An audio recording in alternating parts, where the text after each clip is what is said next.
What's going on, guys? Thank you for tuning in to our short clip episode of Streetcar Shenanigans. I got Tone in the house, and if Tone moves out of the way to his left.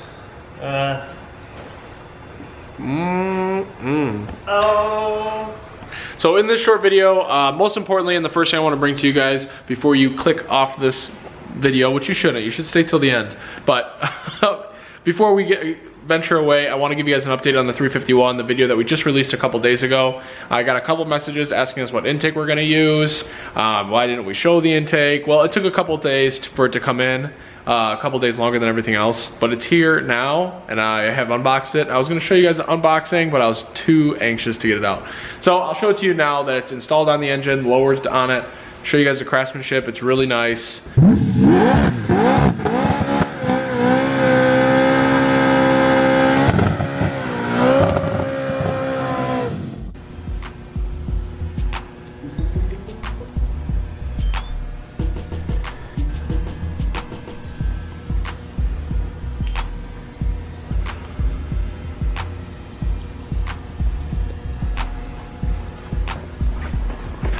We went with the Trickflow Box-R intake manifold.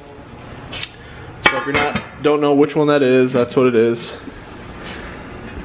And it's a beast. It is really awesome. I like it a lot. I'm kind of torn on this whole like two-piece bottom. Not crazy about that design, but it does seem to have more room and easier access than like the Holley System X that we had on a previous vehicle. So I'm sure there's more benefits than negatives on why they did it that way. But first impression, it's kind of weird. Anyway, so we got that plate bolted on. It's a totally separate entity. The ports are awesome. CNC finished. There's the base of it. I don't want to scratch it. So as you can see, you bolt that lower plate onto there. The ports line up really well. We're not going to do any porting. It all fits really good. It has a 90mm throttle body opening. We're going to be putting an AccuFab 90 on that. So that's going to flow all the air we need it to, and it's going to be really exciting once we put some boost in that. Now onto the lower. As you know, we have Trickflow 11R205 heads, and those are brand new. This is a brand new Trickflow Box-R lower, and the intake ports line up fantastic. Now the ports on the intake are just a hair smaller than the head, and the amount of time it would take to make a match, and it's not really what we need to do in this build.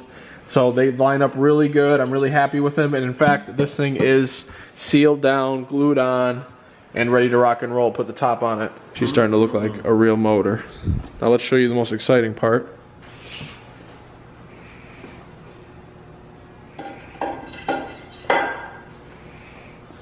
She is one tall mama. She's a big girl. So we have black Aeromotive. They're considered Trickflow, but they're by Aeromotive. Fuel rails with 42-pound injectors that we're going to put on it. I'm going to go get some hardware so we can put those on. And that's how I'm going to end this video. You guys will see that. And then the intake, once again, the port alignment is just, you can't really ask for better stuff when it's cast out of the box. I mean, sure, if it was all CNC, I would expect a little bit, you know, a couple edges that could be a little bit better, but for the most part, it's really good. But she is really tall. We actually measured, so from the deck height to the top of where the upper plate sits, 13 inches. I mean, that thing just looks angry.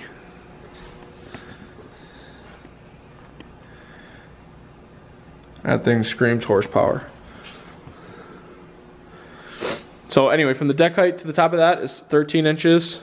A GT40 intake manifold that came off of it is 11. So we're 2 inches taller. Now Lightning, the engine sits way down in the engine bay, so I'm not worried about that. What I am a little worried about is the back of this manifold on the firewall. I'm a little nervous about how much firewall massaging we'll be doing to get that to fit. Got a little scuff on there. Oh, there you go. Anyway, but I wanted to share with you guys what the intake manifold looks like. That's all we're going to talk about here.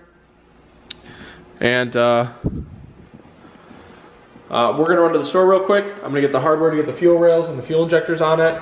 I'll show you guys what that looks like, and then we'll wrap up the video after that. So thank you guys so much for watching. Make sure you subscribe down below, because the next video we're gonna come out with in a couple days is going to be on whose car is this, what the hell are we doing to it, and it actually is kind of nice. So you guys haven't seen anything about this car, but it's been around for quite some time. Alright guys, so on the last part of this video, I just want to show you on the intake update what it looks like with the fuel rails on it, and I'm just going to share some ideas with you to get this thing to fit, because I hopped on some of the first gen Lightning forums. If you are subscribed to our channel because of the first gen Lightning forums, thank you, because you probably had a part in us finding some solutions, because this thing is super, super tall. So this is measured at 13 inches taller than, or I'm sorry, try that again. This is measured 2 full inches taller than the GT40, and the back actually comes back a little bit further than the GT40 also. So I'm super worried about the firewall in this area here.